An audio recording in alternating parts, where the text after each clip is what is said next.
Nasib tragis dialami RM, bocah 7 tahun di Manado, Sulawesi Utara.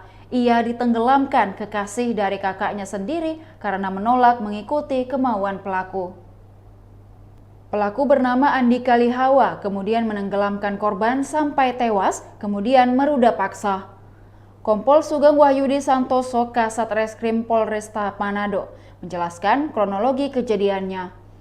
Mulanya, pelaku mengajak korban ke daerah pantai Malalayang. Pelaku pun memaksa korban untuk membuka pakaiannya, namun tak dituruti. Karena hal itu, pelaku kemudian menenggelamkan korban dengan cara menekan pundak ke dalam air. Setelah 5 menit korban dirasa sudah tidak bernafas, pelaku sempat meruda paksa sebelum jasadnya disembunyikan di antara bebatuan. Korban setelah tak pulang sempat dilaporkan hilang sejak Selasa oleh keluarga. Sampai salah satu kerabat memposting info kehilangan di akun media sosialnya. Setelah diunggah, ada salah satu warga yang mengetahui bahwa korban sedang berboncengan dengan tersangka. Namun saat pelaku diamankan di Polsek Air Madidi, ia tak mengaku jika korban dibawa olehnya. Namun setelah melalui pemeriksaan, tersangka akhirnya menceritakan apa yang diperbuatnya. Motifnya karena ingin memenuhi hasrat seksual saja. Faktanya juga sudah 2 bulan ini tersangka tinggal bersama korban dan keluarganya.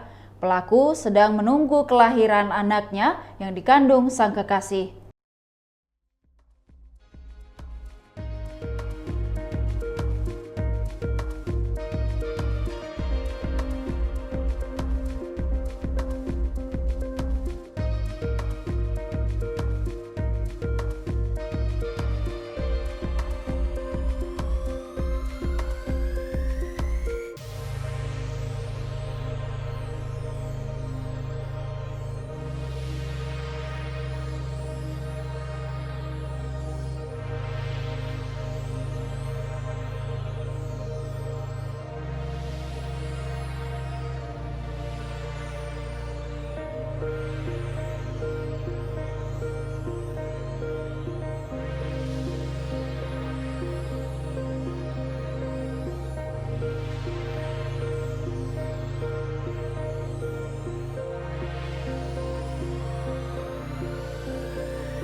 Demikian Tribun Hot News kali ini, saksikan berita lainnya hanya di kanal YouTube dan Facebook Tribun Timur.